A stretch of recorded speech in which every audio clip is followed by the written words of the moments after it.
वसुदेवसुतं देवं कंसचाणूरमर्दनम् देवकी परमानन्दम् कृष्णं वन्दे जगद्गुरुम् मुखं करोति वाचालं पंगुं लंघयते गिरिं यत्कृपातमहं वन्दे परमानन्दमाधवम्।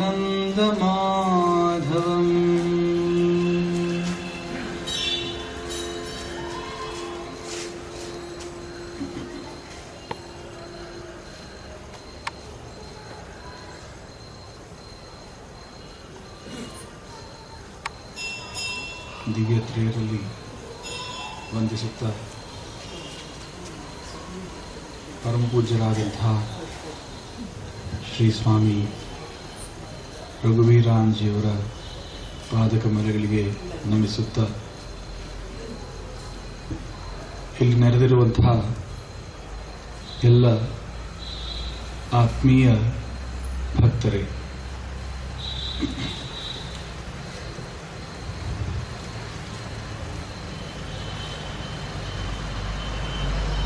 ಈ 7 ದಿನಗಳು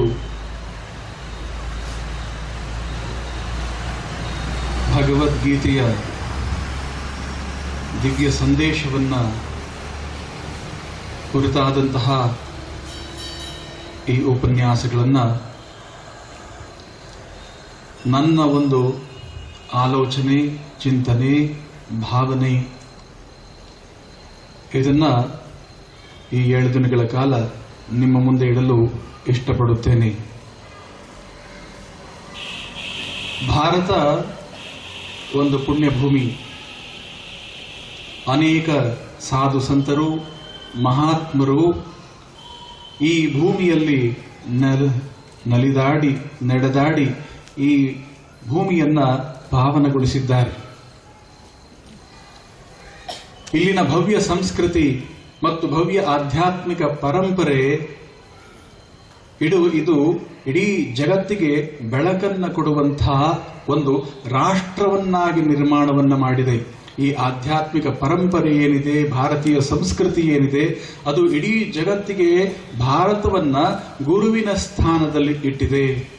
ಆದ್ದರಿಂದ ನಾವೆಲ್ಲರೂ ಕೂಡ ಮೊಟ್ಟ ಮೊದಲನೆಯದಾಗಿ ಈ ಭಾರತಕ್ಕೆ ಸೇರಿದಂತಹ ಭವ್ಯ ಪ್ರಜೆಗಳು ಅನ್ನುವಂಥ ಹೆಮ್ಮೆಯನ್ನ ನಮ್ಮ ಹೃದಯದಲ್ಲಿ ಧರಿಸುವಂತಹದ್ದು ಬಹಳ ಮುಖ್ಯವಾದಂತಹದ್ದು.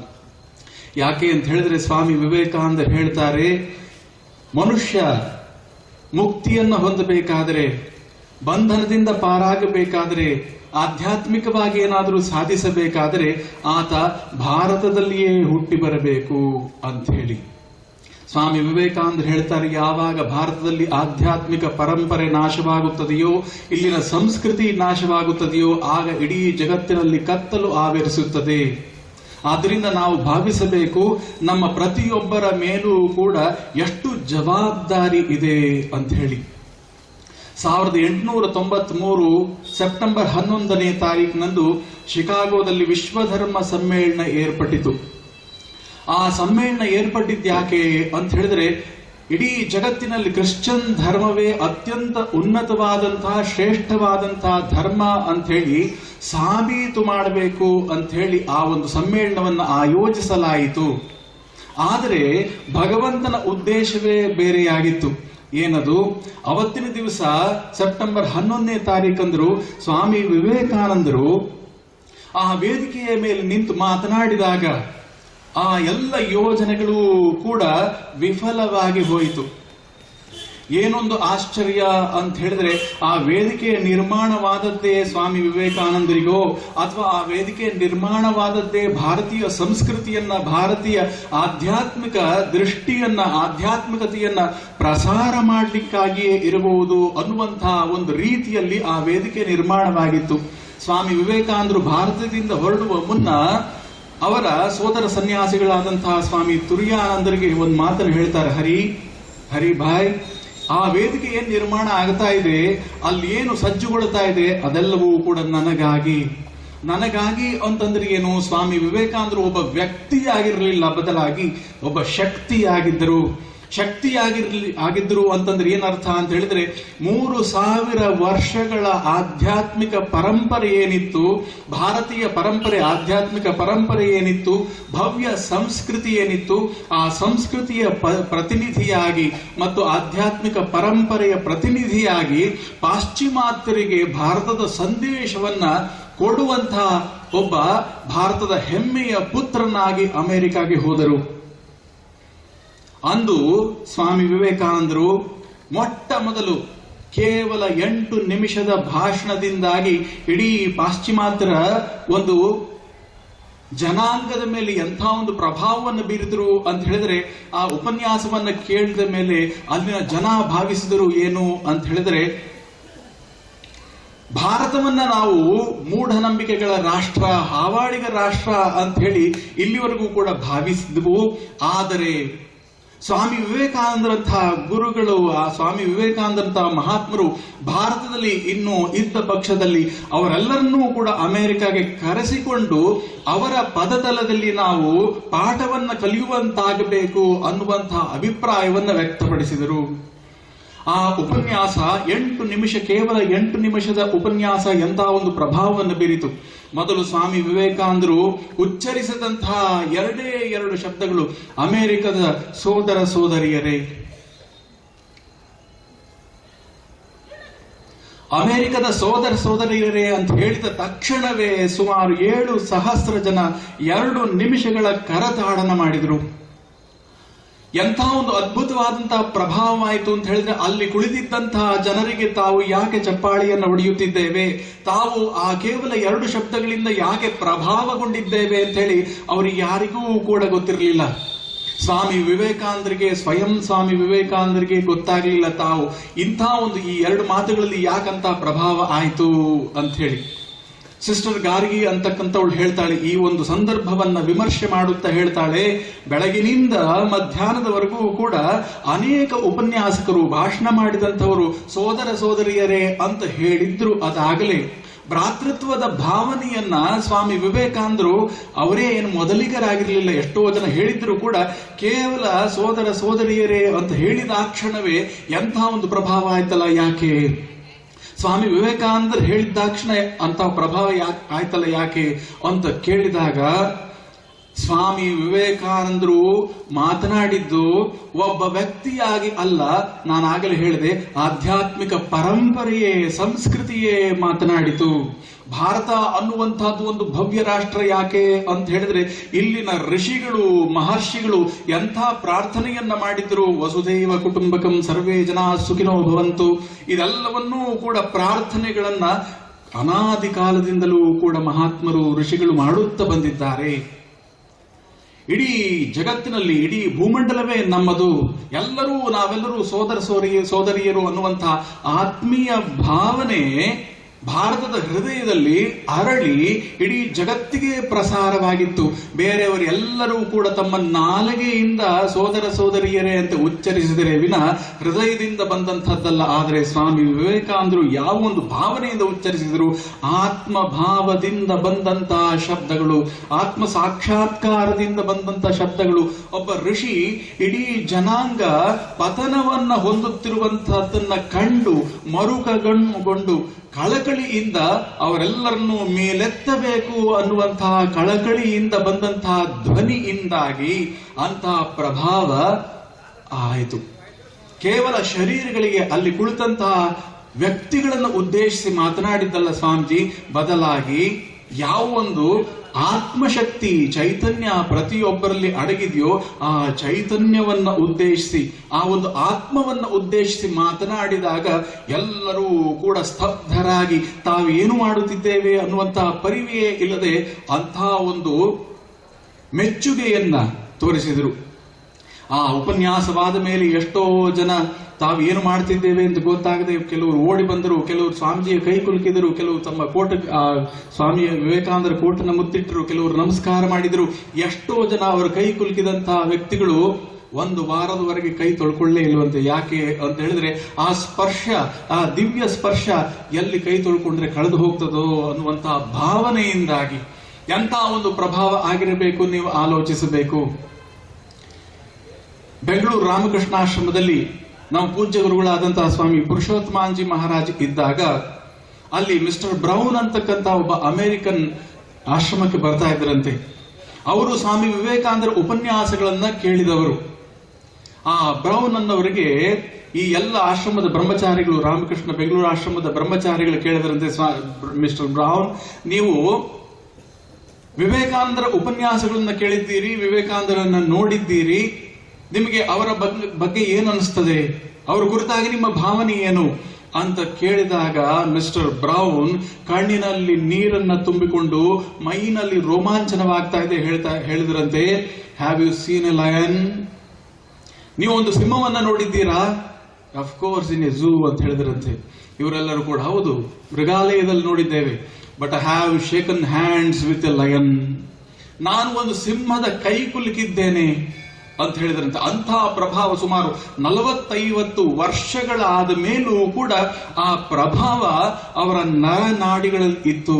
ಅಂತಂದ್ರೆ ಏನು ಅಂತಂದ್ರೆ ಈ ಇಡೀ ಸಂಸ್ಕೃತಿಯನ್ನ, ಈ ಆಧ್ಯಾತ್ಮಿಕ ಪರಂಪರೆಯ ಪ್ರತಿನಿಧಿಯಾಗಿ ಸ್ವಾಮಿ ವಿವೇಕಾನಂದರು ಹೋದರು. ಆ ಜಗತ್ತನ್ನ, ಆ ಜನರನ್ನ ಬೆರಗುಗೊಳಿಸಲಿಲ್ಲ, ಬದಲಾಗಿ ಭಾರತದ ಸಂದೇಶವನ್ನ ಈ ರಾಷ್ಟ್ರಕ್ಕೆ ತಲುಪಿಸುವುದು ಹೇಗೆ, ಇಡೀ ಜಗತ್ತಿನಾದ್ಯಂತ ಅದನ್ನು ಬಿತ್ತರಿಸುವುದು ಹೇಗೆ, ಇದು ಸ್ವಾಮಿ ವಿವೇಕಾನಂದರ ಕಳಕಳಿಯಾಗಿತ್ತು. ಆ ಉಪನ್ಯಾಸ ಮಾಡಿದ ಮೇಲೆ ಇಡೀ ಪಾಶ್ಚಿಮಾತ್ಯ ರಾಷ್ಟ್ರದಲ್ಲಿ ಸ್ವಾಮಿ ವಿವೇಕಾನಂದರನ್ನ ಎಲ್ಲ ನ್ಯೂಸ್ ಪೇಪರ್ಗಳು, ಪತ್ರಿಕೆಗಳು ಕೊಂಡಾಡಿವೆ. ಅಂಥ ಕೀರ್ತಿಯ ಶಿಖರದಲ್ಲಿ ಸ್ವಾಮಿ ವಿವೇಕಾನಂದರಿದ್ದಾರೆ. ಯಾವುದೇ ಒಬ್ಬ ವ್ಯಕ್ತಿ ಆ ಸ್ಥಾನದಲ್ಲಿ ಇದ್ದಿದ್ರೆ ನಾನು ಎಂಥ ಒಂದು ಅದ್ಭುತವಾದಂತಹ ಕೆಲಸವನ್ನು ಮಾಡಿದೆ, ನಾನು ಎಂಥ ಒಂದು ಅದ್ಭುತವಾದಂತಹ ಪ್ರಭಾವ ಬೀರಿದೆ ಅಂತೇಳಿ ಹೆಮ್ಮೆ ಪಡಬಹುದಾಗಿತ್ತು. ಆದರೆ ಅಂದು ರಾತ್ರಿ ಸ್ವಾಮಿ ವಿವೇಕಾನಂದರಿಗೆ ಒಬ್ಳು ಶ್ರೀಮಂತ ಮಹಿಳೆಯ ಮನೆಯಲ್ಲಿ ಆತಿಥ್ಯವನ್ನು ಏರ್ಪಡಿಸಲಾಗಿದೆ. ಸ್ವಾಮಿ ವಿವೇಕಾನಂದರು ಇಡೀ ರಾತ್ರಿ ನಿದ್ರೆಯನ್ನು ಮಾಡಿಲ್ಲ. ಬೆಳಗ್ಗೆ ಎದ್ದಾಕ್ಷಣ ಕಣ್ಣಿನಲ್ಲಿ ನೀರಿದೆ, ಕಣ್ಣು ಕೆಂಪಾಗಿದೆ, ನಿದ್ರೆಯಾಗಿಲ್ಲ. ಅಲ್ಲಿನ ಆ ಮಹಿಳೆ, ಆ ಶ್ರೀಮಂತ ಮಹಿಳೆ ಕೇಳ್ತಾಳೆ, ಸ್ವಾಮೀಜಿ ಯಾಕೆ ನೀವು ರಾತ್ರಿ ನಿದ್ರೆ ಮಾಡಲಿಲ್ವೇ, ನಮ್ಮ ವ್ಯವಸ್ಥೆಯಲ್ಲಿ ಏನಾದರೂ ನ್ಯೂನತೆ ಇತ್ತೆ ಅಂತ ಕೇಳಿದಾಗ ಸ್ವಾಮೀಜಿ ಹೇಳ್ತಾರೆ, ಇಲ್ಲ, ಎಲ್ಲ ವ್ಯವಸ್ಥೆಯೂ ಚೆನ್ನಾಗಿತ್ತು, ಆದರೆ ಅಲ್ಲಿ ನನ್ನ ಭಾರತದಲ್ಲಿ ಒಂದು ಹೊತ್ತು ಊಟಕ್ಕಿಲ್ದಿರುವಂತಹ ನನ್ನ ಸೋದರರು ಒದ್ದಾಡ್ತಾ ಇದ್ದಾರೆ. ಊಟಕ್ಕಿಲ್ಲದೆ ಮತ್ತೆ ಮಲಗಲಿಕ್ಕೆ ಸರಿಯಾದಂತಹ ವ್ಯವಸ್ಥೆ ಇಲ್ಲದೆ ಬಡತನದಿಂದ, ದಾರಿದ್ರ್ಯದಿಂದ ನರಳಾಡುತ್ತಿರುವಾಗ ನಾನು ಮಾತ್ರ ಇಲ್ಲಿ ಸುಖದ ಸುಪ್ಪತ್ತಿಗೆಯ ಮೇಲೆ ಹೇಗೆ ಮಲಗಲಿ? ರಾಷ್ಟ್ರಾಭಿಮಾನ ಅಂತಂದರೆ ಇದು. ಕೀರ್ತಿಯ ಶಿಖರದಲ್ಲಿದ್ದಾಗ ಎಲ್ಲರೂ ಕೂಡ ಸ್ವಾಮಿ ವಿವೇಕಾನಂದರನ್ನು ಹೊಗಳುತ್ತಿದ್ದಾಗ ಸ್ವಾಮೀಜಿ ಭಾವಿಸಿದ್ದೇನು? ಸ್ವಾಮೀಜಿಯ ಹೃದಯ ಈ ಭಾರತದ ಬಡ ಜನರ ಬಗ್ಗೆ, ದಾರಿದ್ರ್ಯದಿಂದ ಕೂಡಿದಂತಹ ಭಾರತೀಯರ ಬಗ್ಗೆ ಹೃದಯ ತುಂಬಿ ಪ್ರಾರ್ಥಿಸುತ್ತಿತ್ತು ಮತ್ತು ಕಳಕಳಿಯಿಂದ ಅವರ ಚಿಂತಾಜನಕ ಸ್ಥಿತಿಯನ್ನು ಭಾವಿಸುತ್ತಿತ್ತು. ಈ ಭಾರತವನ್ನು ಮೇಲೆತ್ತಬೇಕು ಅಂತ ಯಾಕೆ ಹೇಳಿದ್ರು ಸ್ವಾಮೀಜಿ? ಭಾರತ ಅಂದ್ರೆ ಏನು? ಭಾರತ ಅಂದ್ರೆ ಕೇವಲ ಕಾಶ್ಮೀರದಿಂದ ಕನ್ಯಾಕುಮಾರಿಯವರೆಗೆ ಹರಡಿರುವಂತಹ, ಈ ಕಡೆ ಗುಜರಾತಿನಿಂದ ಮುಂಬೈವರೆಗೆ ಹರಡಿರುವಂತಹ ಭೂಪ್ರದೇಶ ಭಾರತ ಅಲ್ಲ. ಬದಲಾಗಿ ಈ ಭವ್ಯ ಸಂಸ್ಕೃತಿಯನ್ನ ಉಳಿಸಿಕೊಂಡಂತಹ ಜನರು ಏನು ವಾಸಿಸುತ್ತಿದ್ದಾರಲ್ಲ, ಅವರ ಹೃದಯವನ್ನ ರಕ್ಷಿಸಬೇಕು, ಅವರನ್ನ ಜಾಗೃತಗೊಳಿಸಬೇಕು, ಅವರಿಂದ ಇಡೀ ಜಗತ್ತಿಗೆ ಬೆಳಕನ್ನ ಕೊಡುವಂತಾಗಬೇಕು. ಆ ಭಾರತವನ್ನ, ಅಂಥ ಭಾರತವನ್ನ, ಸಂಸ್ಕೃತಿಯಿಂದ ಕೂಡಿದಂತಹ ಭಾರತವನ್ನ ಮೇಲೆತ್ತುವಂತಹದ್ದು ವಿವೇಕಾನಂದರ ಸಂಕಲ್ಪವಾಗಿತ್ತು. ಎಷ್ಟು ಅದ್ಭುತವಾದಂತಹ ಒಂದು ಭಾರತವನ್ನ ಅವರು ಕಂಡರು. ಇಂಗ್ಲೆಂಡ್ನಲ್ಲಿ ಅವರು ಮಾತನಾಡ್ತಾ ಇದ್ದಾಗ ಹೇಳ್ತಾರೆ, ಸ್ವಾಮೀಜಿ ನಮ್ಮ ಭಾರತದ ಭವ್ಯ ಸಂಸ್ಕೃತಿ ಎಷ್ಟು ಅದ್ಭುತವಾದಂತಹದ್ದು ಅಂತ ಹೇಳಿದ್ರೆ, ಸುಮಾರು 3000-5000 ವರ್ಷಗಳ ಹಿಂದೆ ನಮ್ಮ ಋಷಿಗಳು ಆತ್ಮ ಸಾಕ್ಷಾತ್ಕಾರವನ್ನ ಮಾಡಿಕೊಂಡು ಅನೇಕ ಅನರ್ಘ್ಯ ಸತ್ಯಗಳನ್ನ ಆವಿಷ್ಕಾರ ಮಾಡಿದ್ರು ಅಂತ ಹೇಳಿದಾಗ, ಅಲ್ಲಿನ ಒಬ್ಬ ಕೇಳುಗ ಉಪನ್ಯಾಸದಲ್ಲಿದ್ದಂತಹ ಒಬ್ಬ ವ್ಯಕ್ತಿ ಕೇಳ್ತಾನೆ, ಸ್ವಾಮೀಜಿ ನಿಮ್ಮ ಭಾರತ ಅನ್ನುವಂತಹದ್ದು ಆ ಕಾಲದಲ್ಲಿ ಅಷ್ಟು ಮುಂದುವರೆದಿದ್ರೆ ಆ ಋಷಿಗಳೆಲ್ಲರೂ ಕೂಡ ನಮ್ಮ ಪಾಶ್ಚಿಮಾತ್ಯ ದೇಶಗಳಿಗೆ ಬಂದು ಯಾಕೆ ಉಪನ್ಯಾಸವನ್ನ ಮಾಡಲಿಲ್ಲ, ಪಾಠ ಹೇಳ್ಕೊಡ್ಲಿಲ್ಲ ಅಂತ ಕೇಳಿದಾಗ ಸ್ವಾಮಿ ವಿವೇಕಾನಂದ ಹೇಳ್ತಾರೆ, ಆಗ ನೀವೆಲ್ಲರೂ ಎಲ್ಲಿದ್ರಿ? ಮೈಗೆ ಬಣ್ಣವನ್ನು ಬಳ್ಕೊಂಡು ಮರದ ಮೇಲಿದ್ರಿ. ಅಂತಂದ್ರೆ ಏನು? ಆ ರಾಷ್ಟ್ರವೆಲ್ಲವೂ ಕೂಡ ಟ್ರೈಬಲ್ ಜನಾಂಗದವರು, ಬುಡಕಟ್ಟು ಜನಾಂಗದವರು. ಆದ್ರಿಂದ ಆಕ್ರಮಣವನ್ನ ಮಾಡಿ, ಲೂಟಿಯನ್ನ ಮಾಡಿ ತಮ್ಮ ರಾಷ್ಟ್ರವನ್ನ ನಿರ್ಮಾಣ ಮಾಡಿಕೊಂಡರೆ, ಸಮೃದ್ಧಿಯನ್ನ ಹೆಚ್ಚಿಸಿಕೊಂಡರೆ ವಿನಃ ಸ್ವಯಂ ತಮ್ಮ ರಾಷ್ಟ್ರದಲ್ಲೇ ಸಂಪತ್ತನ್ನ ಅವರು ಉತ್ಪತ್ತಿ ಮಾಡಿಕೊಳ್ಳಿಲ್ಲ. ಅದರಿಂದ ಸ್ವಾಮಿ ವಿವೇಕಾನಂದ ಹೇಳ್ತಾರೆ, ಭಾರತದ ಹಿರಿಮೆ ಏನು ಅಂತಂದ್ರೆ ಭಾರತ ಇನ್ಯಾವ ರಾಷ್ಟ್ರದ ಮೇಲೂ ಆಕ್ರಮಣವನ್ನ ಮಾಡಲಿಲ್ಲ, ಬದಲಾಗಿ ಸಂಪತ್ತನ್ನ ತಾನೇ ಉತ್ಪತ್ತಿ ಮಾಡಿಕೊಂಡು ಒಂದು ಸಮೃದ್ಧವಾದಂತ ರಾಷ್ಟ್ರವಾಗಿ ನಿರ್ಮಾಣವಾಗಿತ್ತು ಭಾರತ. 1835ರಲ್ಲಿ ಮೆಕಾಲೆ ಇಲ್ಲಿನ ಒಂದು ಪರಿಸ್ಥಿತಿಯನ್ನ ಹೇಳ್ತಾನೆ ಬ್ರಿಟಿಷ್ ಪಾರ್ಲಿಮೆಂಟ್ ನಲ್ಲಿ. ನಾನು ಇಡೀ ಭಾರತದ ಉದ್ದಗಲಕ್ಕೂ ಕೂಡ ಸಂಚಾರ ಮಾಡಿದ್ದೇನೆ. ಇದನ್ನ ಗಮನವಿಟ್ಟು ಎಲ್ಲರೂ ಕೇಳಬೇಕು. ಮೆಕಾಲೆ ಹೇಳಿದಂತಹ ಮಾತು 1835ರಲ್ಲಿ. ಇಡೀ ಭಾರತವನ್ನ ನಾನು ಭಾರತದ ಉದ್ದಗಲಕ್ಕೂ ಓಡಾಡಿ ನೋಡಿದ್ದೇನೆ. ಇಲ್ಲಿ ಒಬ್ಬನೇ ಒಬ್ಬ ಕಳ್ಳನಿಲ್ಲ, ಒಬ್ಬನೇ ಒಬ್ಬ ಅಪ್ರಾಮಾಣಿಕನಿಲ್ಲ, ಒಬ್ಬನೇ ಒಬ್ಬ ಭಿಕ್ಷುಕನಿಲ್ಲ. ಎಂಥ ಮಾತು ಆಲೋಚನೆ ಮಾಡಿ. 1835ರಲ್ಲಿ ಮೆಕಾಲೆ ಬ್ರಿಟಿಷ್ ಪಾರ್ಲಿಮೆಂಟ್ ಅಲ್ಲಿ ಹೇಳಿದಂತಹ ಮಾತು. ಒಬ್ಬನೇ ಒಬ್ಬ ಭಿಕ್ಷುಕ ಇಲ್ಲ, ಒಬ್ಬನೇ ಒಬ್ಬ ಕಳ್ಳ ಇಲ್ಲ, ಇಲ್ಲಿ ಸಮೃದ್ಧವಾದಂತಹ ರಾಷ್ಟ್ರವಿದು.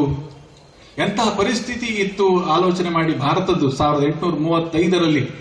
ಆದರೆ ಅವನು ಮುಂದುವರಿಸ್ತಾ ಹೇಳ್ತಾನೆ, ಇಂಥ ಒಂದು ರಾಷ್ಟ್ರವನ್ನ ನಾವು ಗೆಲ್ಲಬೇಕಾದರೆ, ಈ ರಾಷ್ಟ್ರವನ್ನ ನಾವು ಗೆಲ್ಲಬೇಕಾದರೆ ನಮ್ಮ ಕ್ಷತ್ರಿಯ ಶಕ್ತಿಯಿಂದ ಗೆಲ್ಲಿಗೆ ಸಾಧ್ಯವಾಗುವುದಿಲ್ಲ. ಬರೀ ಕ್ಷಾತ್ರ ಶಕ್ತಿಯನ್ನ ಉಪಯೋಗಿಸಿದರೆ ಇಂತಹ ರಾಷ್ಟ್ರವನ್ನ ಗೆಲ್ಲಿಗೆ ಸಾಧ್ಯ ಆಗುವುದಿಲ್ಲ.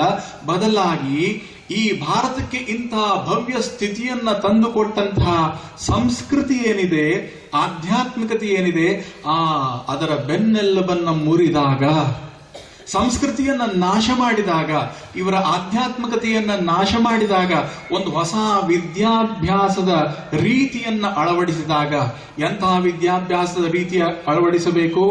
ನಮ್ಮ ಇಂಗ್ಲಿಷ್ ವಿದ್ಯಾಭ್ಯಾಸವನ್ನು ಅಳವಡಿಸಬೇಕು. ಸೂಟು ಬೂಟುಗಳನ್ನು ಭಾರತೀಯರು ಧರಿಸುವಂತಾಗಬೇಕು. ಅನೇಕ ಡಿಗ್ರಿಗಳನ್ನು ಪಡೆಯುವಂತಾಗಬೇಕು. ಅದರ ಹೃದಯ ಮೆದುಳು ಖಾಲಿ ಇರುವಂತಾಗಬೇಕು. ಯಾವ್ದಾವುದು ಪಾಶ್ಚಿಮಾತ್ಯ ದೇಶಗಳಿಂದ ಬಂದಂಥದ್ದೋ ಅದೆಲ್ಲವೂ ಉತ್ಕೃಷ್ಟ ಅಂತ ಭಾರತೀಯರು ಭಾವಿಸುವಂತಾಗಬೇಕು. ಯಾವ್ದಾವುದು ತಮ್ಮ ಭಾರತದಿಂದ ಅದು ಬಂದ ಉಗಮವಾದಂತಹದ್ದು ಯಾವುದಿದೆಯೋ ಅದು ನಿಕೃಷ್ಟ ಅಂತ ಭಾವಿಸುವಂತಾಗಬೇಕು. ಹೀಗೆ ಮಾಡಿದಾಗ ಮಾತ್ರವೇ ನಾವು ಭಾರತವನ್ನ ಗೆಲ್ಲಲಿಕ್ಕೆ ಸಾಧ್ಯ ಅಂತ ಹೇಳಿ ಮೆಕಾಲೆ ಹೇಳ್ತಾನೆ. ಅವರು ಬಹಳಷ್ಟರ ಮಟ್ಟಿಗೆ ಇವತ್ತು ಯಶಸ್ವಿಯಾಗಿದ್ದಾರೆ. ಮೆಕಾಲೆ ಏನು ಒಂದು ವಿದ್ಯಾಭ್ಯಾಸದ ರೀತಿಯನ್ನು ತಂದ, ಬ್ರಿಟಿಷರು ಏನು ವಿದ್ಯಾಭ್ಯಾಸ ರೀತಿಯನ್ನು ತಂದರು, ಇವತ್ತು ಭಾರತ ಅನ್ನುವಂತಹದ್ದು ದೌರ್ಬಲ್ಯದಿಂದ ಕೂಡಿದಂತಹ ರಾಷ್ಟ್ರವಾಗಿ ಬಿಟ್ಟಿದೆ. ಆದರೆ ನಿಧಾನಕ್ಕೆ ಮೇಲೆ ಹೇಳ್ತಾ ಇದೆ. ನಾವೇನು ಭರವಸೆಯನ್ನು ಕಳೆದುಕೊಳ್ಳಬೇಕಾಗಿಲ್ಲ. ಯಾಕೆ ಅಂತ ಹೇಳಿದ್ರೆ ಸ್ವಾಮಿ ವಿವೇಕಾನಂದ ಹೇಳ್ತಾರೆ, ಬೇರೆ ಎಲ್ಲ ರಾಷ್ಟ್ರಗಳು ಕೂಡ ಅವನತಿಯನ್ನು ಹೊಂದಿದ ಮೇಲೆ ಅದು ಮತ್ತೆಂದೂ ಮೇಲೇಳಲಿಲ್ಲ. ಗ್ರೀಕ್, ರೋಮನ್, ಬೆಬಿಲೋನಿಯಾ ಇದೆಲ್ಲ ರಾಷ್ಟ್ರಗಳು ಕೂಡ ಒಂದು ಕಾಲದಲ್ಲಿ ತಮ್ಮ ಭವ್ಯತೆಯನ್ನ ಮೆರೆದಿತ್ತು. ಆದರೆ ಯಾವಾಗ ಒಂದ್ಸಲಿ ನಾಶವಾಯಿತು ಮತ್ತೆಂದೂ ಏಳಲೇ ಇಲ್ಲ. ಆದರೆ ಭಾರತ ಹಾಗಲ್ಲ. ಎಷ್ಟೆಷ್ಟು ಬಾರಿ ನಮಗೆ ಆಕ್ರಮಣವಾಗಿದೆಯೋ, ನಮ್ಮ ಮೇಲೆ ಆಕ್ರಮಣವಾಗಿದೆಯೋ, ಎಷ್ಟೋ ಜನಾಂಗಗಳು ಬಂದು ನಮ್ಮ ಸಂಸ್ಕೃತಿಯನ್ನು ಮುರಿಯಬೇಕು, ನಮ್ಮ ಭಾರತವನ್ನು ನಾಶ ಮಾಡಬೇಕು ಅಂತೇಳಿ ಸಂಕಲ್ಪ ಮಾಡಿದ್ದಾರೋ, ಅವನತಿಯನ್ನು ಹೊಂದಿದರೂ ಕೂಡ ಪ್ರತಿ ಬಾರಿಯೂ ಎದ್ದು ಮೇಲೆದ್ದು ಇಡೀ ಜಗತ್ತಿಗೆ ಗುರುವಿನ ಸ್ಥಾನದಲ್ಲಿ ನಿಲ್ಲುವಂತಹ ಸಾಮರ್ಥ್ಯವನ್ನ, ಸತ್ವವನ್ನ ಈ ಭಾರತ ಹೊಂದಿದೆ. ಅದೇ ನಮ್ಮ ರಾಷ್ಟ್ರದ ಒಂದು ಅಭಿಮಾನ ಪಡುವಂತಹ ಒಂದು ಸಂಗತಿ. ಇದಕ್ಕೆ ಕಾರಣವೇನು? ಸ್ವಾಮಿ ವಿವೇಕಾನಂದ ಹೇಳ್ತಾರೆ. ಏನು ಕಾರಣ ಅಂತ ಹೇಳಿದ್ರೆ, ಭಾರತವನ್ನ ಅವನತಿ ಹೊಂದುವಂತೆ ಭಗವಂತ ಬಿಡುವುದಿಲ್ಲ. ಇದು ಬಹಳ ಮುಖ್ಯವಾದಂತಹ ಅಂಶ ಸ್ವಾಮೀಜಿ ಹೇಳಿದಂತಹದ್ದು. ಭಗವಂತ ಬಿಡುವುದಿಲ್ಲ ಅಂತಂದ್ರೆ ಏನು ಅಂತ ಹೇಳಿದ್ರೆ, ಮನುಷ್ಯ ಪ್ರಯತ್ನವಾಗಿದ್ದರೆ, ಮನುಷ್ಯ ರಾಷ್ಟ್ರ ನಿರ್ಮಾಣ ಮಾಡಿದ್ದರೆ ಅದು ಎಂದೋ ಒಂದು ಹಾಳಾಗಿ ಹೋಗ್ತಾ ಇತ್ತು, ಇತರ ರಾಷ್ಟ್ರಗಳು ಹಾಳಾದಂತೆ. ಆದರೆ ಭಗವಂತ ಬಿಡುವುದಿಲ್ಲ ಅಂತಂದ್ರೆ ಏನರ್ಥ ಅಂತ ಹೇಳಿದ್ರೆ, ಸ್ವಾಮೀಜಿ ಹೇಳ್ತಾರೆ 1000 ವರ್ಷಕ್ಕೊಮ್ಮೆಯಾದರೂ ಕೂಡ ಭಾರತದಲ್ಲಿ, ಪ್ರತಿ 1000 ವರ್ಷಕ್ಕೊಮ್ಮೆಯಾದರೂ ಕೂಡ ಒಬ್ಬ ಮಹಾತ್ಮ, ಒಬ್ಬ ಪ್ರವಾದಿ, ಒಬ್ಬ ಯುಗ ಪ್ರವರ್ತಕ, ಒಬ್ಬ ಅವತಾರ ಭಾರತದಲ್ಲಿ ಉದಿಸುತ್ತಾನೆ. ಯದಾ ಯದಾ ಹಿ ಧರ್ಮಸ್ಯ ಗ್ಲಾನಿರ್ಭವತಿ ಭಾರತ ಅಭ್ಯುತ್ಥಾನಂ ಅಧರ್ಮಸ್ಯ ತದಾತ್ಮಾನಂ ಸೃಜಾಮ್ಯಹಂ. ಯಾವಾಗ ಅಧರ್ಮ ತಲೆ ಎತ್ತುತ್ತದೆಯೋ, ಧರ್ಮ ನಾಶವಾಗುತ್ತದೆಯೋ, ಆಗೆಲ್ಲವೂ ಕೂಡ ನಾನು ಅವತರಿಸುತ್ತೇನೆ. ಇದು ಭಾರತೀಯರಿಗೆ ಅಥವಾ ಇಡೀ ಜಗತ್ತಿಗೆ ಭಗವಂತ ಕೊಟ್ಟಂತಹ ಸಂದೇಶ. ಅದು ಆಗಬೇಕಾದಲ್ಲಿ ಭಾರತದಲ್ಲೇ ಆಗುವಂತಹದ್ದು. ಆದ್ರಿಂದ ಪ್ರತಿ ಬಾರಿ ಅವನತಿಯನ್ನು ಹೊಂದಿದಾಗ, ಸಂಸ್ಕೃತಿ ಅವನತಿಯನ್ನು ಹೊಂದಿದಾಗ, ಆಧ್ಯಾತ್ಮಿಕತೆ ಅವನತಿಯನ್ನು ಹೊಂದಿದಾಗ, ಆ ಪರಮಾತ್ಮ ಅವತಾರ ತಾಳಿ ಆ ಸಂಸ್ಕೃತಿಯನ್ನು ಜಾಗೃತಗೊಳಿಸುತ್ತಾನೆ. ಇಲ್ಲಿ ಕೂಡ ಆದಂತದ್ದು ಹಾಗೆ. ಸನಾತನ ಧರ್ಮ ಅನ್ನುವಂಥದ್ದು ಭಾರತದ ಧರ್ಮ. ಸನಾತನ ಧರ್ಮ ಅಂತಂದ್ರೆ ಏನು? ಹಿಂದೂ ಧರ್ಮ ಅನ್ನುವಂಥದ್ದು ಆಮೇಲೆ ಬಂದಂತಹ ಶಬ್ದ. ಹಿಂದೂ ಧರ್ಮ ಅತ್ಯಂತ ಸಂಕುಚಿತ ದೃಷ್ಟಿಯನ್ನು ಕೊಡುತ್ತದೆ. ಆದರೆ ಸನಾತನ ಧರ್ಮ ಇದೆಯಲ್ಲ, ಅದು ಸಾಗರವಿದ್ದಂತೆ. ಸಾಗರವಿದ್ದಂತೆ ಅಂತಂದ್ರೆ ಏನು? ಎಲ್ಲ ಧರ್ಮಗಳು, ಅದು ಕ್ರಿಶ್ಚಿಯನ್ ಧರ್ಮವಾಗಿರಬಹುದು, ಮುಸ್ಲಿಂ ಧರ್ಮ ಆಗಿರಬಹುದು, ಜೈನ ಧರ್ಮ ಆಗಿರಬಹುದು, ಬೌದ್ಧ ಧರ್ಮ ಆಗಿರಬಹುದು, ಇದೆಲ್ಲವೂ ಕೂಡ ಸನಾತನ ಧರ್ಮದಲ್ಲಿ ಎದ್ದಂತ ಒಂದು ಅಲೆಯೇ ವಿನಃ ಇದ್ಯಾವುದೂ ಕೂಡ ಬೇರೆ ಬೇರೆ ಅಲ್ಲ. ಯಾಕೆ? ಸನಾತನ ಧರ್ಮ ಅನ್ನುವಂತಹದ್ದು ಎಲ್ಲವನ್ನೂ ಕೂಡ ತನ್ನ ಒಳಗೆ ಸೆಳೆದುಕೊಳ್ಳುವಂತಹ ಸಾಮರ್ಥ್ಯ ಇರುವಂತಹದ್ದು. ಸನಾತನ ಧರ್ಮ ಅಂತಂದ್ರೆ ಏನು? ಕ್ರಿಶ್ಚಿಯನ್ ಧರ್ಮವಲ್ಲ, ಮುಸ್ಲಿಮಾನ್ ಧರ್ಮವಲ್ಲ, ಅದೆಲ್ಲವೂ ಕೂಡ ಮತಗಳು. ಮತಗಳು ಅಂತಂದ್ರೇನು? ಒಪಿನಿಯನ್, ಅಭಿಪ್ರಾಯ. ಇದು ನನ್ನ ಮತ, ಇದು ನನ್ನ ಮತ, ಅದು ಅವರ ಮತ ಅಂತಂದ್ರೆ ಏನು? ಯಾವಾಗ ಆಚರಣೆಗಳು ಬರುತ್ತದೆಯೋ, ಭಾವನೆಗಳು ಬರುತ್ತದೆಯೋ, ಅದು ಮತ. ಧರ್ಮವೇ ಬೇರೆ, ಮತವೇ ಬೇರೆ. ಮತದಲ್ಲಿ ಅನೇಕ ಭಿನ್ನಾಭಿಪ್ರಾಯಗಳಿರಬಹುದು, ಆಚರಣೆಗಳ ಭಿನ್ನಾಭಿಪ್ರಾಯವಿರಬಹುದು, ಆದರೆ ಧರ್ಮ ಒಂದೇ. ನನಗೆ ಇಡ್ಲಿ ಇಷ್ಟ ಆಗ್ಬಹುದು, ನಿಮಗೆ ದೋಸೆ ಇಷ್ಟ ಆಗ್ಬಹುದು, ಅವರಿಗೆ ಉಪ್ಪಿಟ್ಟು ಇಷ್ಟ ಆಗ್ಬಹುದು. ನನಗೆ ಇಡ್ಲಿ ಇಷ್ಟ ಆಗುವಂತದ್ದು ನನ್ನ ಮತ, ಅದು ದೋಸೆ ಇಷ್ಟ ಆಗುವಂತದ್ದು ನಿಮ್ಮ ಮತ, ಇನ್ನೊಬ್ಬರಿಗೆ ಉಪ್ಪಿಟ್ಟು ಇಷ್ಟವಾಗುವಂಥದ್ದು ಅವರ ಮತ. ಆದರೆ ಹಸಿವು ಅಂತೇನಿದೆಯಲ್ಲ, ಅದು ನನಗೂ ಒಂದೇ, ನಿಮಗೂ ಒಂದೇ, ಇನ್ನೊಬ್ಬರಿಗೂ ಒಂದೇ. ಅದು ಧರ್ಮ. ಇದೆಲ್ಲವೂ ಕೂಡ ಮತ. ಆದರೆ ಇಡ್ಲಿಯೇ ಶ್ರೇಷ್ಠ ಅಂತ ಹೇಳಿ ನೀವೆಲ್ಲರೂ ಕೂಡ, ಹುಬ್ಬಳ್ಳಿಯಲ್ಲಿರುವವರೆಲ್ಲರೂ ಕೂಡ ಇಡ್ಲಿಯನ್ನೇ ತಿನ್ನಬೇಕು ಅಂದಾಗ ಮಾತ್ರವೇ ತೊಂದರೆ ಬರ್ತದೆ. ಆದರೆ ಹಸಿವನ್ನ ನೀಗಿಸಿಕೊಳ್ಳಬೇಕು ಅಂತಂದಾಗ ಯಾವ ತೊಂದರೆಯೂ ಬರುವುದಿಲ್ಲ. ಹಾಗೆಯೇ ಬೆಳವಣಿಗೆ, ಮನುಷ್ಯನ ಬೆಳವಣಿಗೆ, ಮನುಷ್ಯನ ಉತ್ಥಾನ, ಮನುಷ್ಯನ ಪ್ರಗತಿ, ಇದನ್ನ ಮನುಷ್ಯನ ಶಾಂತಿ, ಸಮಾಧಾನ, ಇದನ್ನ ನಾವು ಗಮನದಲ್ಲಿ ಇಟ್ಟುಕೊಂಡಾಗ, ಈ ಧರ್ಮವನ್ನ ಗಮನದಲ್ಲಿ ಇಟ್ಟುಕೊಂಡಾಗ ಇಡೀ ಸಮಾಜ ಅನ್ನುವಂಥದ್ದು ಶಾಂತಿ ಸಮಾಧಾನದಿಂದ ತುಂಬಿರುತ್ತೆ. ಆದರೆ ನನ್ನ ಆಚರಣೆಯೇ ಶ್ರೇಷ್ಠ, ನಿಮ್ಮ ಆಚರಣೆ ನಿಕೃಷ್ಟ ಅನ್ನುವಂತಹ ಭಾವನೆ ಇದ್ದಾಗ ಗಲಭೆ, ಗದ್ದಲ ಪ್ರಾರಂಭ ಆಗ್ತದೆ. ಹಾಗೆಯೇ ಈ ಧರ್ಮವನ್ನು ಹೇಳುವಂತಹದ್ದು ಮನುಷ್ಯರ ಬಾಳ್ವೆಗೆ, ಮನುಷ್ಯರ ಉತ್ಥಾನಕ್ಕೆ ಒಂದು ಗುರಿಯನ್ನ, ಒಂದು ದಾರಿಯನ್ನು ಹಾಕೊಡುವಂತಹದ್ದು ಸನಾತನ ಧರ್ಮ. ಅದರಿಂದ ಸನಾತನ ಧರ್ಮ ಎಂದೂ ಅಳಿಯುವಂತಹದ್ದಲ್ಲ, ಯಾವಾಗಲೂ ಉಳಿಯುವಂತಹದ್ದು.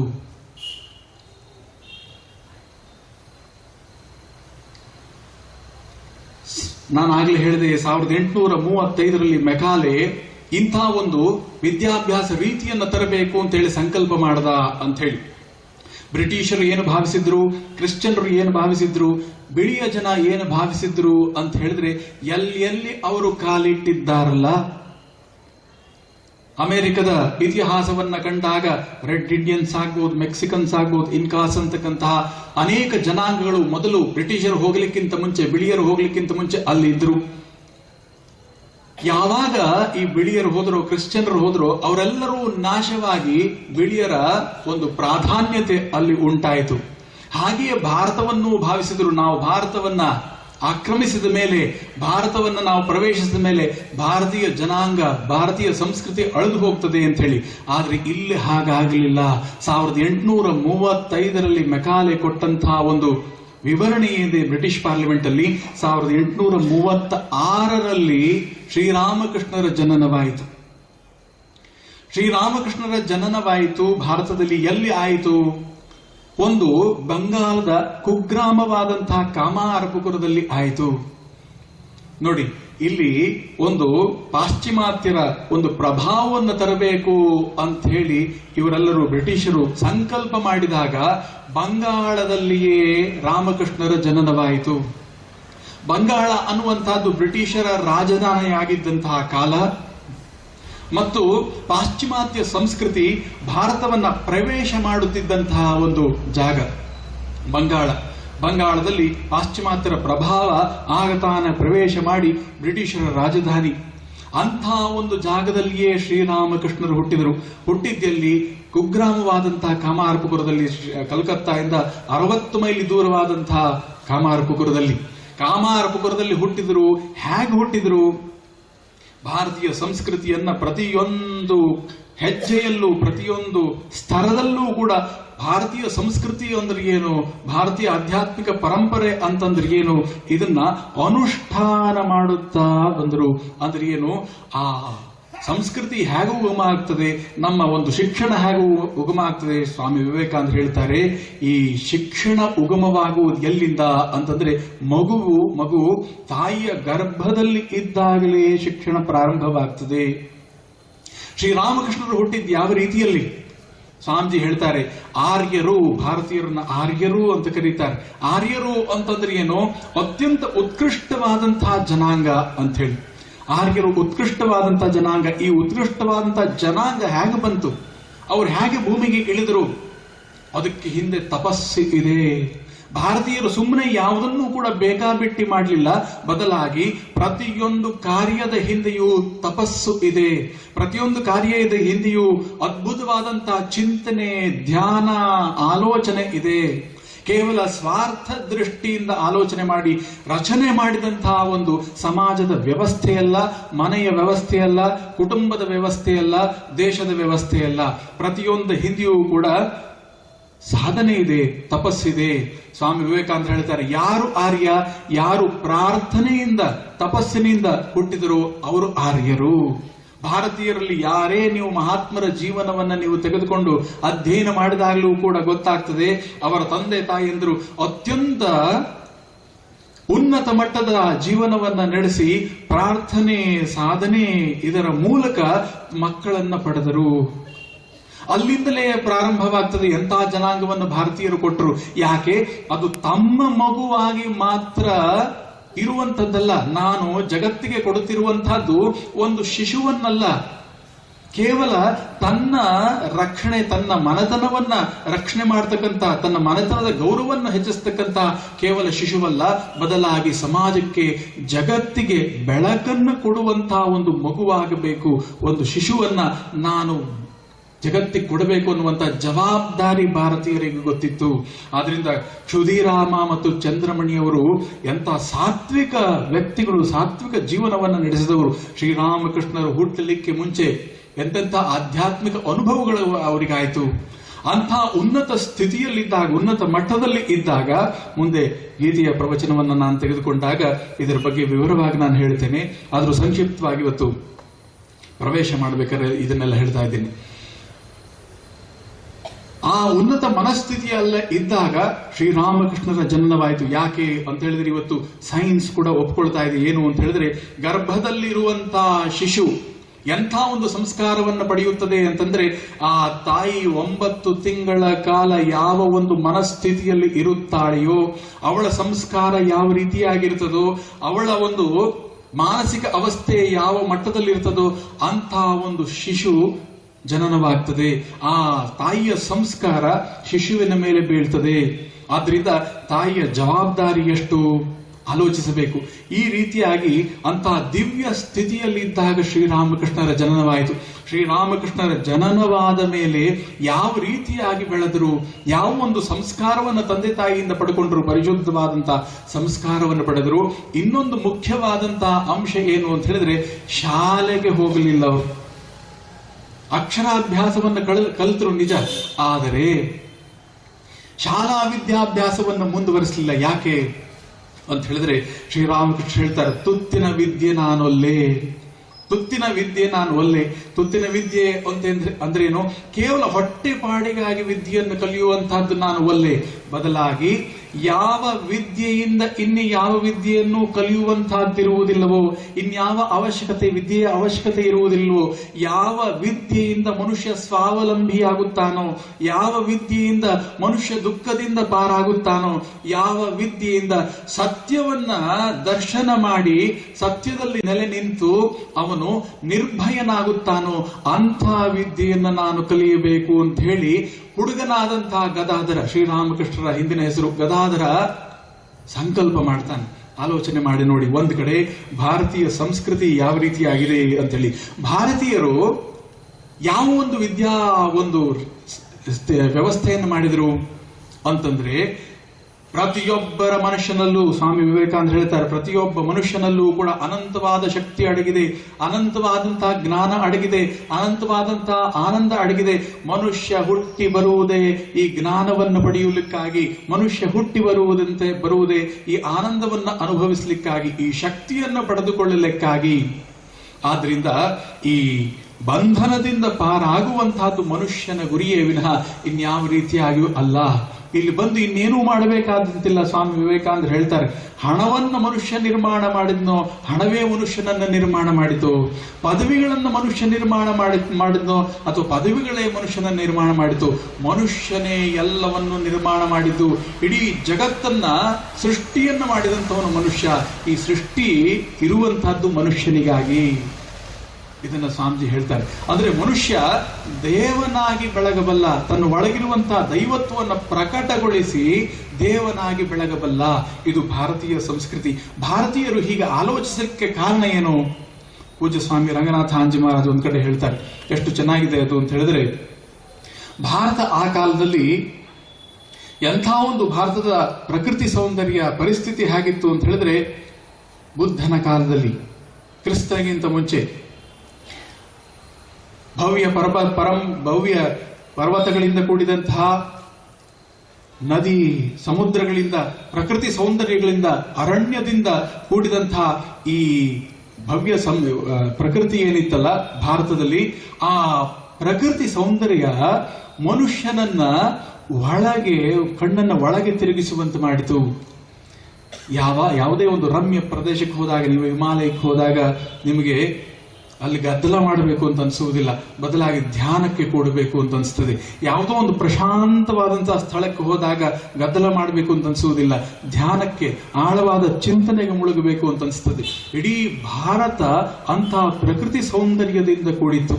ಆದ್ರಿಂದ ಭಾರತೀಯರು ಈ ಹೊರಗಡೆಯ ಜಗತ್ತನ್ನ ನೋಡದೆ, ಬೆರಗುಗೊಳ್ಳದೆ, ಅಂತರಂಗದಲ್ಲಿ ಯಾವುದೋ ಒಂದು ಆಲೋಚನೆ, ಯಾವುದೋ ಒಂದು ಭಾವನೆ, ಯಾವುದೋ ಒಂದು ಚಿಂತನೆ, ಯಾವುದೋ ಒಂದು ಆನಂದ ಮೂಡಿ ಬರ್ತಾ ಇದೆಯಲ್ಲ, ಆ ಆನಂದದ ಉಗಮಕ್ಕೆ ಹೋಗಬೇಕು ತಾವು ಅಂತೇಳಿ ಸಂಕಲ್ಪ ಮಾಡಿ ಆಧ್ಯಾತ್ಮಿಕ ಒಂದು ಹಾದಿಯನ್ನ ಹಿಡಿದು ಹೊರಟರು.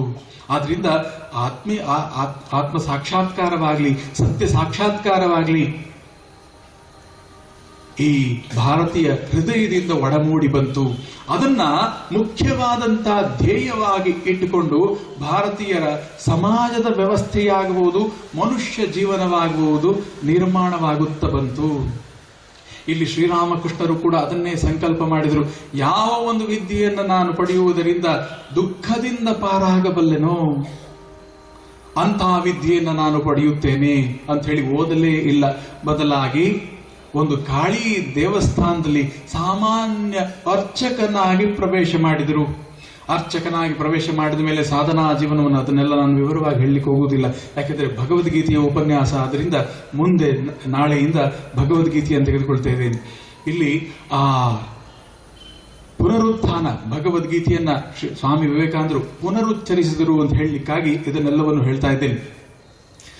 ಶ್ರೀರಾಮಕೃಷ್ಣರು ಅರ್ಚಕರಾಗಿ ಪ್ರವೇಶ ಮಾಡಿ 12 ವರ್ಷಗಳ ಕಾಲ ದೀರ್ಘ ಸಾಧನೆಯನ್ನು ಮಾಡಿ ಸತ್ಯ ಸಾಕ್ಷಾತ್ಕಾರವನ್ನು ಮಾಡಿಕೊಂಡ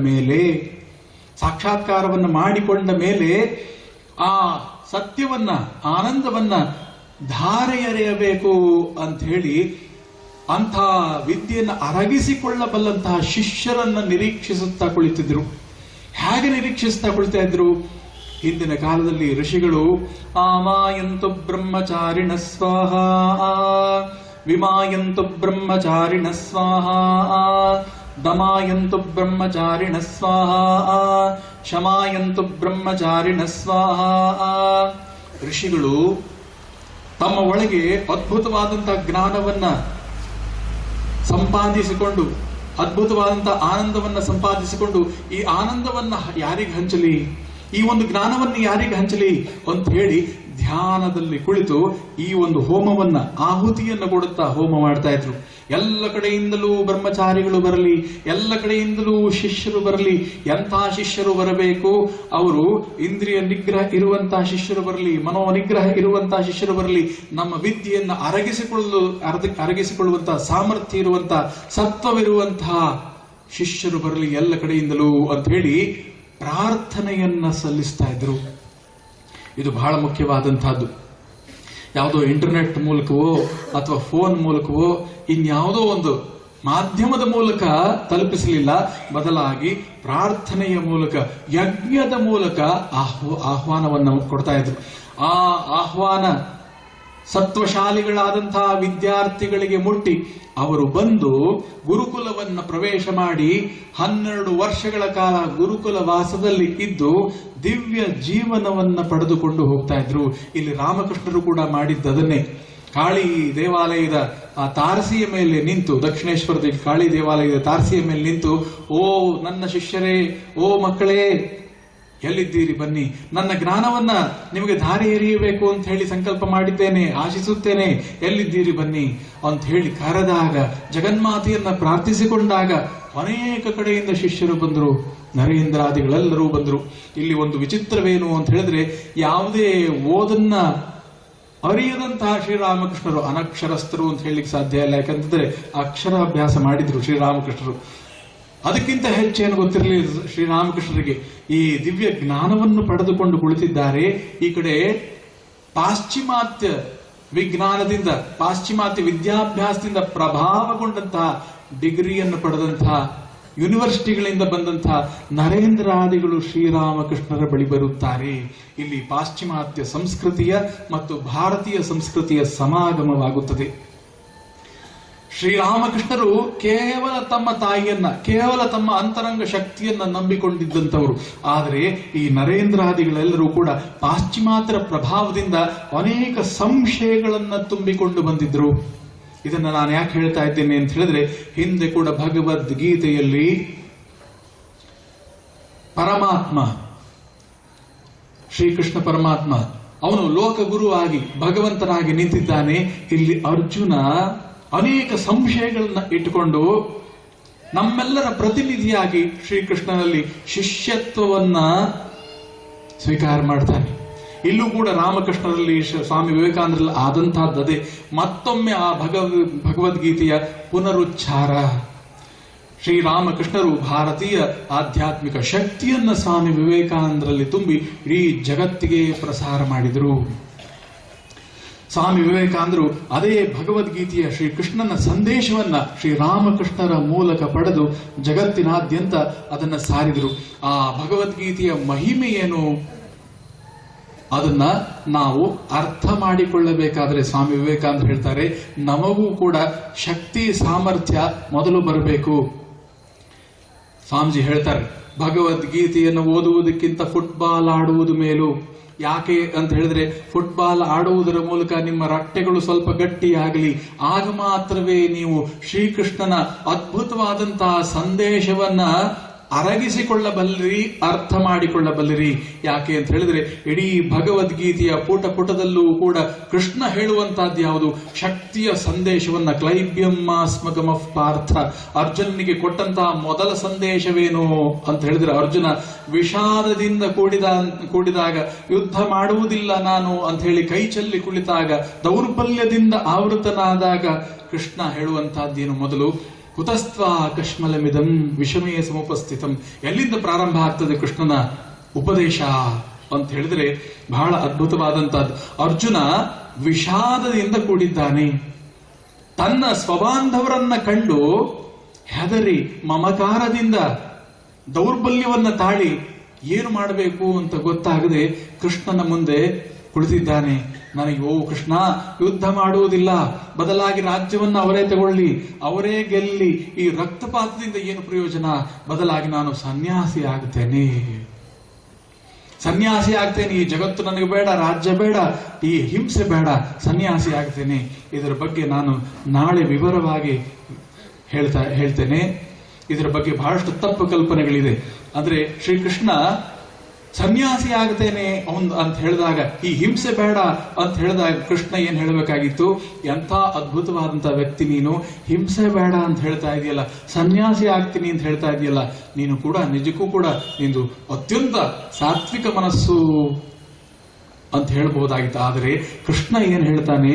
ಓ ಅರ್ಜುನ, ಇಂಥ ವಿಷಮ ಪರಿಸ್ಥಿತಿಯಲ್ಲಿ, ಯುದ್ಧ ಮಾಡಬೇಕಾದಂತಹ ಪರಿಸ್ಥಿತಿಯಲ್ಲಿ ಈ ದೌರ್ಬಲ್ಯ, ಈ ಷಂಡತನ ನಿನಗೆ ಎಲ್ಲಿಂದ ಬಂತು? ಬದಲಾಗಿ ಎದ್ದೇಳು, ಯುದ್ಧ ಮಾಡು ಅಂತ ಹೇಳ್ತಾನೆ. ಇದನ್ನ ಬಹಳಷ್ಟು ಜನ ಅಪಾರ್ಥ ಮಾಡಿಕೊಂಡಿದ್ದಾರೆ. ಶ್ರೀಕೃಷ್ಣ ಹಿಂಸೆಗೆ ಪ್ರೇರಣೆಯನ್ನು ಮಾಡದ ಅಂತ ಹೇಳಿ ಅದರ ಬಗ್ಗೆ ನಾಳೆ ನಾನು ಹೇಳ್ತೇನೆ. ಆದರೆ ಇಲ್ಲಿ ನರ ಮತ್ತು ನಾರಾಯಣ ಒಬ್ಬ ಇದ್ದಾನೆ. ಶ್ರೀಕೃಷ್ಣ ನರ ಅಂದ್ರೆ ನಮ್ಮೆಲ್ಲರ ಪ್ರತಿನಿಧಿಯಾಗಿ ದಿನನಿತ್ಯದಲ್ಲಿ ನಮಗೆ ಏನೇನು ಸಮಸ್ಯೆಗಳು ಬರ್ತದೋ, ದಿನನಿತ್ಯದಲ್ಲಿ ನಮಗೇನು ದೌರ್ಬಲ್ಯಗಳು, ದುಃಖ ದುಮ್ಮಾನಗಳು, ಸಂಕಟಗಳು ಒದಗಿ ಬರ್ತದೋ, ಅದೆಲ್ಲವನ್ನೂ ಕೂಡ ಅರ್ಜುನ ನಮ್ಮ ಪ್ರತಿನಿಧಿಯಾಗಿ ಶ್ರೀಕೃಷ್ಣನ ಮುಂದೆ ಇಟ್ಟಿದ್ದಾನೆ. ಶ್ರೀಕೃಷ್ಣ ಏನ್ ಹೇಳ್ತಾನೆ ಎಲ್ಲದಕ್ಕೂ ಉತ್ತರ ಅನ್ನುವಂಥದ್ದನ್ನ ನಾಳೆ ಧ್ಯಾನ ಯೋಗವನ್ನ ನಾನು ತೆಗೆದುಕೊಳ್ತೇನೆ. ಧ್ಯಾನ ಯೋಗ 6ನೇ ಅಧ್ಯಾಯ ಭಗವದ್ಗೀತೆಯಲ್ಲಿ. ಯಾಕೆ ಅಂತ ಹೇಳಿದ್ರೆ ಇದು ಅದ್ಭುತವಾದಂತಹ, ಪ್ರತಿಯೊಂದು ಅಧ್ಯಾಯವೂ ಕೂಡ ಅದ್ಭುತವಾದಂತಹ ಅಧ್ಯಾಯ. ಆದರೆ ಜ್ಞಾನ ಯೋಗದಲ್ಲಿ ಮನಸ್ಸಿನ ಕುರಿತಾಗಿ, ಸ್ವಪ್ರಯತ್ನದ ಕುರಿತಾಗಿ ಎಲ್ಲ ಅನೇಕ ವಿಚಾರಗಳು ಬರ್ತದೆ. ಅದೆಲ್ಲವನ್ನೂ ಕೂಡ ನಾಳೆ ಚರ್ಚೆ ಮಾಡೋಣ. ಆದರೆ ಇಲ್ಲಿ ಯುದ್ಧದಿಂದ ಪ್ರಾರಂಭ ಆಗ್ತದೆ ಭಗವದ್ಗೀತೆ. ನಮ್ಮ ಭಾರತೀಯ ಶಾಸ್ತ್ರದಲ್ಲಿ ಯಾವುದೇ ಒಂದು ತತ್ವವನ್ನು ಹೇಳಬೇಕಾದ್ರೆ, ಯಾವುದೇ ಒಂದು ಶಾಸ್ತ್ರವನ್ನು ಹೇಳಬೇಕಾದ್ರೆ ಒಂದು ನಾಟಕದೋಪಾದಿಯಲ್ಲಿ ಮೊದಲ ಒಂದು ಪ್ರಾರಂಭ ಆಗ್ತದೆ. ಇಲ್ಲಿ ಕೂಡ ನಾಟಕದೋಪಾದಿಯಲ್ಲಿ ಯುದ್ಧ ಮಾಡಬೇಕು, ಇನ್ನೇನು ಯುದ್ಧ ಪ್ರಾರಂಭ ಆಗಬೇಕು. ಆಗ ಅರ್ಜುನಿಗೆ ವಿಷಾದ ಬಂದಿದೆ. ಅರ್ಜುನನಿಗೆ ಯುದ್ಧ ಮಾಡುವುದಿಲ್ಲ ಅನ್ನುವಂತಹ ಪರಿಸ್ಥಿತಿ ಬಂದಿದೆ. ಒಂದು ಸಂಶಯ ಬರ್ತದೆ, ಏನು ಅಂತ ಹೇಳಿದ್ರೆ ಭಗವದ್ಗೀತೆಯಲ್ಲಿ 700 ಶ್ಲೋಕಗಳಿದೆ. ಕೌರವರೆಲ್ಲರೂ ಕೂಡ ಯುದ್ಧಕ್ಕೆ ನಿಂತಾಗ, ಇನ್ನೇನು ಎಲ್ಲರನ್ನೂ ನಾಶ ಮಾಡಬೇಕೆ ಅಂತ ಹೇಳಿ ಎರಡೂ ಕಡೆಯ ಸೈನಿಕರು ನಿಂತಾಗ 700 ಶ್ಲೋಕಗಳನ್ನ ಶ್ರೀಕೃಷ್ಣ ಹೇಳ್ತಾ ಇದ್ದ ಅಂತ ಹೇಳಿದ್ರೆ, ಅಲ್ಲಿಯವರೆಗೂ ಕೂಡ ಅವ್ರು ಏನ್ ಮಾಡ್ತಾ ಇದ್ರು? ಬೇರೆ ಸೈನಿಕರೆಲ್ಲರೂ ಸುಮ್ಮನೆ ಕುಳಿತಿದ್ರ? ಅಥವಾ 700 ಶ್ಲೋಕ ಹೇಳಲಿಕ್ಕೆ ಸಮಯ ಇತ್ತಾ ಶ್ರೀಕೃಷ್ಣನಿಗೆ ಅಂತ ಹೇಳಿ ಒಂದು ಸಂಶಯಗಳೆಲ್ಲ ಬರ್ತದೆ. ಆದರೆ ಶಂಕರಾಚಾರ್ಯರು ತಮ್ಮ ಒಂದು ಕಾಮೆಂಟ್ರಿಯಲ್ಲಿ ಹೇಳ್ತಾರೆ, ಏನು ಅಂತ ಹೇಳಿದ್ರೆ, ಕೆಲವು ಮುಖ್ಯವಾದಂತಹ ವಿಚಾರಗಳನ್ನ ಶ್ರೀಕೃಷ್ಣ ಅರ್ಜುನನಿಗೆ ಹೇಳಿದ.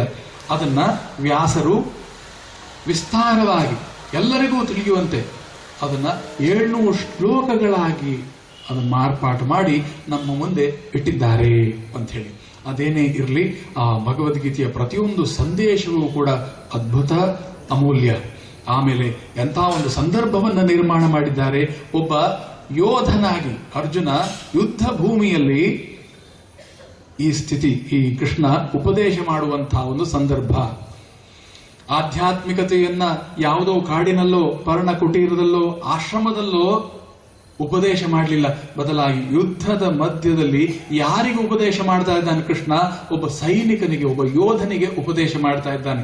ಯೋಧನನ್ನ ತಗೊಂಡಿದ್ದು ಕೂಡ ಇಲ್ಲಿ ಮುಖ್ಯವಾಗಿದೆ. ಯೋಧ ಅಂತಂದ್ರೆ ಒಬ್ಬ ಸೈನಿಕ ಯುದ್ಧ ಭೂಮಿಯಲ್ಲಿ ಹೋರಾಡಲೇಬೇಕು, ಅದು ಒಂದಂಶ. ಎರಡನೇದಾಗಿ ಅವನು ಯಾವುದೇ ರೀತಿಯ ಸ್ವಾರ್ಥದಿಂದ ಯುದ್ಧ ಮಾಡುತ್ತಿರುವುದಿಲ್ಲ. ಸೈನಿಕನಿಗೆ ತನ್ನದೇ ಆದಂತಹ ಒಂದು ದ್ವೇಷವಾಗಲಿ ಅಸೂಯೆಯಿಂದ ಯುದ್ಧ ಮಾಡುತ್ತಿರುವುದಿಲ್ಲ, ಬದಲಾಗಿ ತನ್ನ ದೇಶಕ್ಕಾಗಿ ಯುದ್ಧ ಮಾಡ್ತಿರ್ತಾನೆ. ಹಾಗೆಯೇ ಇಲ್ಲಿ ಅರ್ಜುನನ ಏನು ಪ್ರೇರಣೆ ಮಾಡ್ತಾನೆ ಕೃಷ್ಣ? ನಿನ್ನ ಸ್ವಾರ್ಥಕ್ಕಾಗಿ ನೀನು ಯುದ್ಧ ಮಾಡಬೇಡ, ಬದಲಾಗಿ ಧರ್ಮವನ್ನು ಉಳಿಸ್ಲಿಕ್ಕಾಗಿ ಅಧರ್ಮದ ವಿರುದ್ಧವಾಗಿ ನೀನು ಯುದ್ಧ ಮಾಡಬೇಕಾಗಿದೆ. ಆದ್ರಿಂದ ಶ್ರೀಕೃಷ್ಣ ಹೇಳುವಂತಹದ್ದು ಮುಖ್ಯವಾದಂತಹ ಸಂದೇಶ ಇಲ್ಲಿ ನಿಷ್ಕಾಮ ಕರ್ಮ. ಇಡೀ ಭಗವದ್ಗೀತೆ ಬೋಧಿಸುವಂತಹದ್ದು ನಿಷ್ಕಾಮ ಕರ್ಮವನ್ನ, ಕರ್ಮಯೋಗವನ್ನ. ಈ ಕರ್ಮಯೋಗ ಅನ್ನುವಂಥದ್ದು ಪ್ರತಿಯೊಬ್ಬರಿಗೂ ಕೂಡ ಬೇಕಾದಂಥದ್ದು. ಅವನು ಗೃಹಸ್ಥನಾಗ್ಲಿ, ಸನ್ಯಾಸಿಯಾಗಲಿ, ಸಮಾಜದಲ್ಲಿ ಯಾವುದೇ ಹುದ್ದೆಯಲ್ಲಿರಲಿ, ಅವನು ಪಂಡಿತನಾಗ್ಲಿ, ಪಾಮರನಾಗ್ಲಿ, ಈ ಕರ್ಮಯೋಗ ಅನ್ನುವಂಥದ್ದು ಅತ್ಯಂತ ಮುಖ್ಯವಾದಂಥದ್ದು. ಗಾಂಧೀಜಿ ಕೂಡ ಆಗಲಿ, DVJ ಆಗಲಿ, ಇದಕ್ಕೆಲ್ಲವನ್ನು ಕೂಡ ಕರ್ಮಯೋಗವನ್ನೇ ಮುಖ್ಯವಾದಂತಹ ಸಾರ, ಭಗವದ್ಗೀತೆಯ ಸಾರ ಕರ್ಮಯೋಗ ಅಂತ ಹೇಳಿದ್ದಾರೆ. ಈ ಕರ್ಮಯೋಗವನ್ನು ಅತ್ಯಂತ ಅದ್ಭುತವಾದಂತಹ ರೀತಿಯಲ್ಲಿ ಬೋಧಿಸಲ್ಪಡ್ತದೆ. ಆದ್ರಿಂದ ನಾವು ಧ್ಯಾನ ಮಾಡಬೇಕು ಅಂತ ಹೇಳಿದ್ರೆ, ಅಥವಾ ಮನಸ್ಸನ್ನ ಸಮತೋಲದಿಂದ ಇಟ್ಟುಕೊಳ್ಳಬೇಕು ಅಂತಂದ್ರೆ, ಈ ಯುದ್ಧದ ಮಧ್ಯದಲ್ಲಿ, ಜೀವನ ಎಂಬ ಯುದ್ಧ ಏನಿದೆಯಲ್ಲ ಅದರ ಮಧ್ಯದಲ್ಲೇ ನಾವು ಸಮತ್ವವನ್ನ ಸಾಧಿಸಬೇಕು. ಇದು ಇಡೀ ಕೃಷ್ಣ ಉಪದೇಶದ, ಇಡೀ ಭಗವದ್ಗೀತೆಯ ಸಾರ ಸಂದೇಶ. ಅದನ್ನ ಪ್ರತಿಯೊಂದು ಶ್ಲೋಕವನ್ನು ಕೂಡ ನಾಳೆ ತಗೊಂಡು ವಿಸ್ತಾರವಾಗಿ ಚರ್ಚೆಯನ್ನು ಮಾಡೋಣ ಅಂತ ಹೇಳ್ತಾ, ಈಗಾಗಲೇ 7:30 ಇವತ್ತಿನ ಉಪನ್ಯಾಸವನ್ನ ಇಲ್ಲಿಗೆ ನಿಲ್ಲಿಸ್ತಾ ಇದ್ದೇವೆ. ನಾಳೆಯಿಂದ ಸರಿಯಾಗಿ 6:30 ಪ್ರಾರಂಭ ಆಗುತ್ತೆ. 6:30ರಿಂದ 7 ಗಂಟೆವರೆಗೆ ಭಜನೆ. ನಾನು 6ರಿಂದ 6:30 ಭಜನೆ, 6:30ರಿಂದ 7:30 ಉಪನ್ಯಾಸ, 1 ತಾಸಿನ ಉಪನ್ಯಾಸ ಇರುತ್ತದೆ. ದಯವಿಟ್ಟು ಎಲ್ಲರೂ ಕೂಡ ಸಮಯಕ್ಕೆ ಸರಿಯಾಗಿ ಬರಬೇಕಾಗಿ ವಿನಂತಿ. ಯಾಕೆಂತಂದ್ರೆ ಕರ್ಮಯೋಗದ ಮೊದಲನೇ ಹಂತವೇ ಸಮಯ ಪಾಲನೆ ಅನ್ನುವಂಥದ್ದು. ಮನಸ್ಸು ಯಾವಾಗ ಡಿಸಿಪ್ಲಿನ್, ಸಂಯಮದಿಂದ ಕೂಡಿರ್ತದೋ ಆಗ ಅದ್ಭುತವಾದಂಥ ಕಾರ್ಯ ಆಗ್ತದೆ. ಅದನ್ನು ಮೊದಲನೇದಾಗಿ ಈ ಸಮಯ ಪಾಲನೆ ಮಾಡುವಂತಹದ್ದು ಬಹಳ ಮುಖ್ಯ ಅಂತ ಹೇಳ್ತಾ ಇವತ್ತಿನ ಉಪನ್ಯಾಸವನ್ನು ಮುಗಿಸ್ತಾ ಇದ್ದೇನೆ. ನಾಳೆ ಭಗವಂತನ ಕೃಪೆಯಿಂದ ಮತ್ತೆ ಮುಂದುವರಿಸೋಣ. ಓಂ ಪ್ರಿಯತಾಂ ಪುಂಡರೀಕಾಕ್ಷಃ ಸರ್ವಯಜ್ಞೇಶ್ವರೋ ಹರಿಃ ತಸ್ಮಿನ್ ಸ್ತುಷ್ಟೇ ಜಗತ್ತುಷ್ಟಂ ಪ್ರೀಣಿತೆ ಪ್ರೀಣಿತಂ ಜಗತ್. ಹರಿ ಓಂ ತತ್ಸತ್. ಶ್ರೀರಾಮಕೃಷ್ಣಾರ್ಪಣಮಸ್ತು.